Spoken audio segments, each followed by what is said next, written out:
आंतरवली सराटीमध्ये मनोज जरांगे पाटील यांच्या भेटीसाठी इच्छुक उमेदवार जे आहेत त्यांची रीग लागलेली आहे। माझ्यासोबत राजेश देशमुख आहेत, परळी मतदारसंघातून ते येत आहेत। काय भेट झाली, काय मागणी करतात? आणि आम्ही समाजाचं काम जे जरांगे पाटील साहेब करतायत तर त्याला समर्थन आम्ही यापूर्वी केलं। परळीला फार मोठा कार्यक्रम त्या दृष्टीनं एक सभा झाली होती आणि त्या ठिकाणी त्यांची छायाचित्र वगैरे घेऊन आम्ही आज या ठिकाणी आलो। मध्यंतरी जरांगे पाटील साहेबांची तब्येतही बरी नव्हती आणि म्हणून मग त्यांना भेटण्यासाठी आम्ही आलो। आता खऱ्या अर्थाने परळी तालुक्यामध्ये त्यांच्या या आंदोलनामुळं भूमिकामुळं बऱ्याच गावांना ओबीसीच्या नोंदी सापडल्या, म्हणजे त्या हजारोच्या संख्येने तालुक्यामध्ये सापडल्या।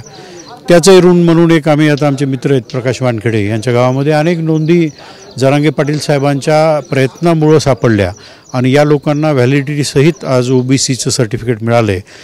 त्याचा धन्यवाद मानण्यासाठी आम्ही या ठिकाणी आलोत।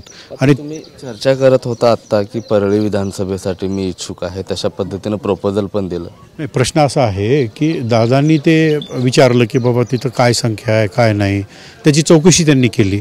आणि पुन्हा एकदा मी आपल्याला सांगू इच्छितो की ह्या मराठा समाजाच्या आंदोलनामध्ये ज्या पद्धतीनं दादा काम करत आहेत त्या कामाशी आम्ही पाठिंबा त्यांना आहेच आहे। आज त्यांच्या आरोग्याच्या संदर्भात मी म्हणालो की बाबा वैद्यनाथ प्रभू हे आरोग्याची देवता आहेत, आपण त्या ठिकाणी यावं, त्या ठिकाणी अभिषेक करावा, अशा पद्धतीची मी त्यांना एक भावना माझी त्या ठिकाणी व्यक्त केली। आता राहता राहिला प्रश्न राजकीय विषयाचा। त्यांनी सांगितलं की बाबा 29 तारखेलाच आमची भूमिका ठरणार आहे आणि म्हणून आज त्याविषयी त्यांनी काही तसं ठोस चर्चाही केली नाही आणि त्या पद्धतीनं 29 तारखेनंतर त्यांची काय भूमिका होते आणि कदाचित त्या भूमिकेच्या नंतर दादा काय म्हणतात हा वेगळा विषय आहे। आणि म्हणून त्या ठिकाणी राजकीय भूमिकेच्या संदर्भात दादांचाच निर्णय अद्याप झालेला नाही। त्यांनी मला सांगितलं की बाबा 29 तारखेला त्या ठिकाणी तो निर्णय होणार आहे, मात्र तुम्ही इच्छुक आहात? नाही, आता दादांच्या इच्छेवर आता त्यानंतर त्यांनी काही तसं म्हणाले तर जरूर विचार करू त्या गोष्टीचा। काय समीकरण राहील मग? धनंजय मुंडेंना आव्हान राहील? नाही, आता कुणाला आव्हानाचा विषय नसतो याच्यामध्ये।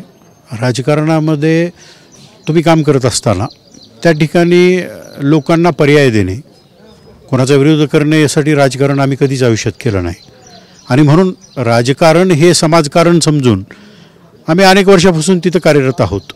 आणि हे करत असताना जर माझ्यासारखा माणसाला जो कोणी पर्याय व्हा म्हणत असेल तर मग त्यावेळेस आपण निश्चित विचार करू ना। तर गेल्या अनेक वर्षापासून पंकजा मुंडे यांच्यासोबत तुम्ही होता, आता अचानक पंकजा मुंडे आणि धनंजय मुंडे एक झाला, त्यामुळे तुम्हाला असं वाटतं का की परळी मतदारसंघासाठी मी पर्याय उभा होईल? नाही, माझ्या वाटण्याचा कितपत फायदा होत असतो ते लोकांना वाटतं का? आता हे आपण खातरजमा करून घेतली पाहिजे। परळीतल्या लोकांना तुम्ही विचारलं पाहिजे की बाबा तुम्हाला हा पर्याय वाटतो का?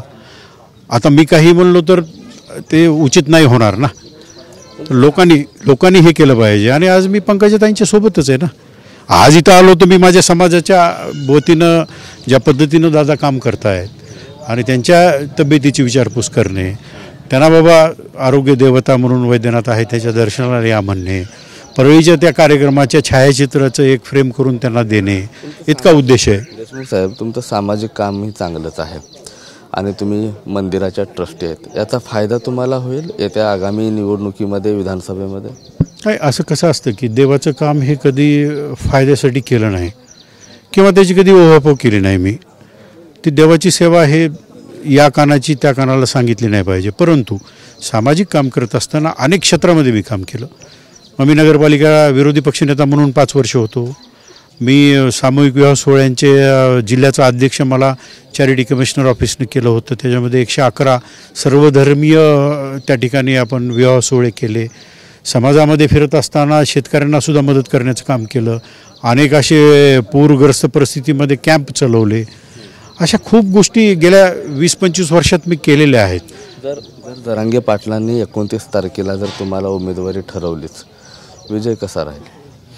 नाही, आता तसं त्यांनी ठरवलंच तर जर तरचा विषय आज कसा बोलू मी? त्यांनी तसं काही त्या दिवशी केलं तर मग जरूर त्यानंतर मी तुम्हाला बोलेन ना। आज त्याचं जर तरच्या गोष्टीचं उत्तर आज मी नाही देऊ शकत ना। नक्कीच हे होते राजेश देशमुख, परळी वैद्यनाथ मंदिराचे ते ट्रस्टी देखील राहिलेले आहेत। इच्छुक म्हणून त्यांनी पाटलांसोबत आता चर्चा केलेली आहे, मात्र पाटलांचा आणखी निर्णय झालेला नाही। 29 तारखेला हा निर्णय होईल. जर पाटलांनी जर उमेदवारी दिली तर मी विधानसभा निवडणूक लढवण्यास निर्भर आणि इच्छुक असेल असंही ते सांगतात. आता 21 तारखेची वाट जी आहे ते आता आपल्याला पाहावी लागणार आहे. कॅमेरा पर्सन हर्षल निकमसह मी महेंद्रकुमार मुधोळकर, TV9 मराठी, जालना.